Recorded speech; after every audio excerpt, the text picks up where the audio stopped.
Hey there, Sarah Larson here with a BTN Newsbreak. Let's see what's coming up tonight. Tons of ivory destroyed to protect Kenya's wildlife. The government declares war on feral fish.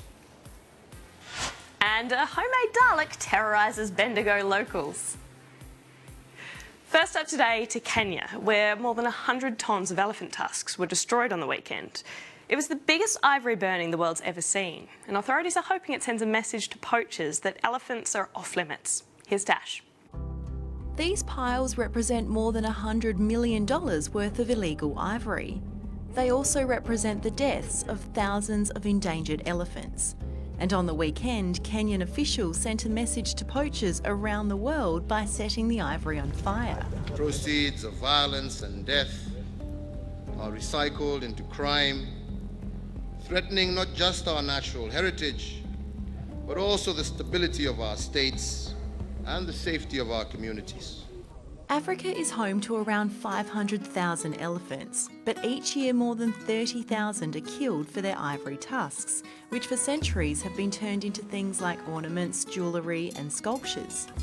In the late 80s, a worldwide ban was brought in, and while it's illegal to buy new ivory in most countries, it's still sold in some and it can be really valuable. On the weekend, African leaders got together to come up with ways to protect elephants. Kenya's president wants a total ban on the ivory trade, and he's asking other African countries to destroy any ivory that they've collected. Some reckon that's not a good idea because by destroying stockpiles, they could make ivory more rare and more valuable to poachers. But others say it sends a clear message that ivory is worthless unless it's on a living elephant. Meanwhile, the Australian government's getting ready to release this year's budget, and it says there'll be extra money for schools. The budget tells us how the government's planning to spend the country's money. And the Education Minister says over the next few years there'll be an extra $1.2 billion for schools. He says it'll help to improve results and track kids' progress. But the opposition says it's not enough, and if it's elected, it'll put $4.5 billion into schools. US President Barack Obama has cracked some final jokes at his last White House Correspondents' Dinner. It's an annual event which lets the leader have a bit of fun with reporters and fellow politicians. And Obama used it to joke about what life's going to be like after he retires this year and has to do normal things like get a licence. So I'm going to be in DC for a while, and I thought I'd take up driving again. What's the name? Barack Hussein Obama. He also poked fun at his possible replacements like Hillary Clinton and Donald Trump, and finished up with an actual mic drop. Obama out.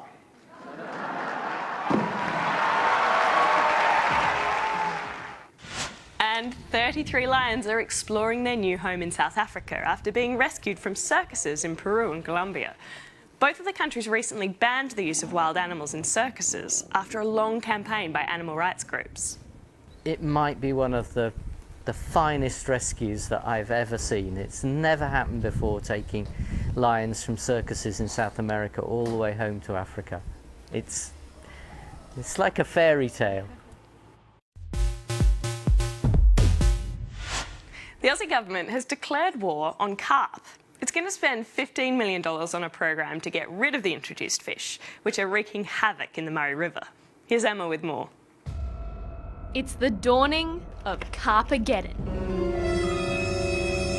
The federal government says it's time for war, and the enemy is this guy. Can I say there's never been a less exciting time to be a European carp? Carp were introduced to Aussie waterways around 100 years ago, and since then they've become a massive problem. They breed really quickly and compete with native species for food and habitat. But recently, scientists at the CSIRO came up with a possible solution for the carp problem, and the government's now given the plan the green light. That will wipe out 95% of the European carp in the River Murray over the next 30 years. They'll make it happen by infecting the carp with a herpes virus, kind of similar to the one that gives humans cold sores. The CSIRO's done a lot of testing and says the virus will only kill carp and leave other marine species and humans alone. What this virus does is to injure the kidney and the skin of carp, and so the affected carp then take on water and they effectively drown. The government says it's spending $15 million on the project and will introduce the virus in 2018. A lot of fishermen are pretty happy about the idea. I mean, I like all fish, but they shouldn't be here. They're an alien in our system and they do a lot of damage. And they're hoping that destroying this pest will bring back the health of our waterways and all the little creatures that live here. Aussie authorities are also planning to release a virus that kills rabbits.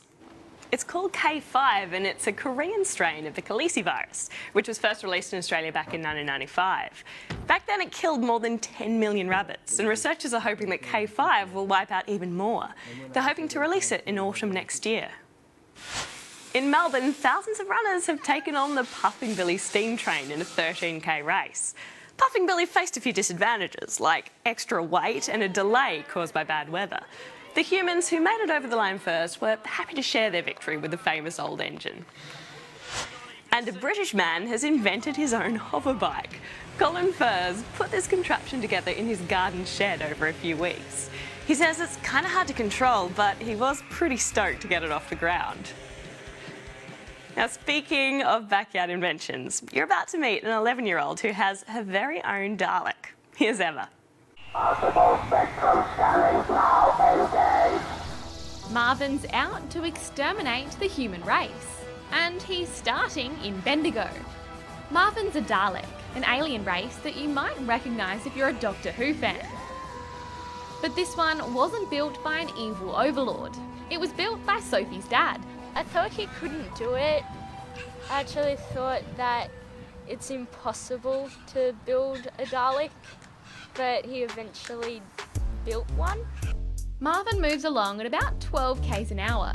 It's about the same as driving a motorbike. And he also sounds like the real thing, because Sophie has a voice modulator inside. You talk through the microphone and it modulates your voice, so you have to kind of put an accent on your voice. You have to talk like this, like a monster. Don't lean on it! An enemy of the Daleks!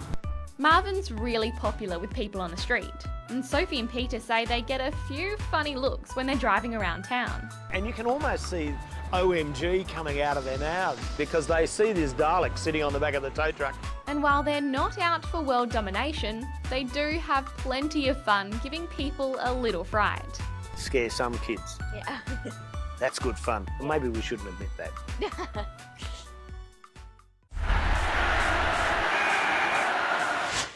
Well, time for sport now, and there are some very happy soccer fans in Adelaide today. Here's Nick with more.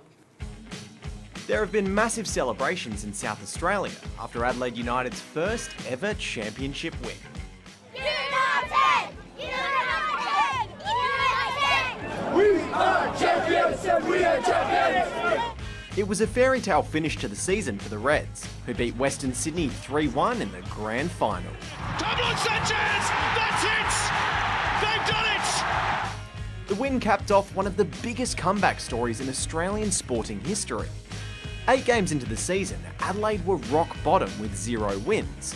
But they turned things around big time, going undefeated in 20 of their next 21 games. There were plenty of tears and cheers after the final whistle, and the boys even pranked their coach in the press conference afterwards. There's been a bit of royal trash talk in the lead up to the Invictus Games. It's an international event that was started by Prince Harry a few years ago for people who have been injured while serving in the military. This year it's being hosted by the US, and the Obamas had a message for the royals. Prince Harry, remember when you told us to bring it at the Invictus Games? Careful what you wish for. Boom. It didn't take long for Harry to fire back, with a bit of help from his granny. Oh, really? Please. Boom. And a very cute pitch invader in South America has gone viral.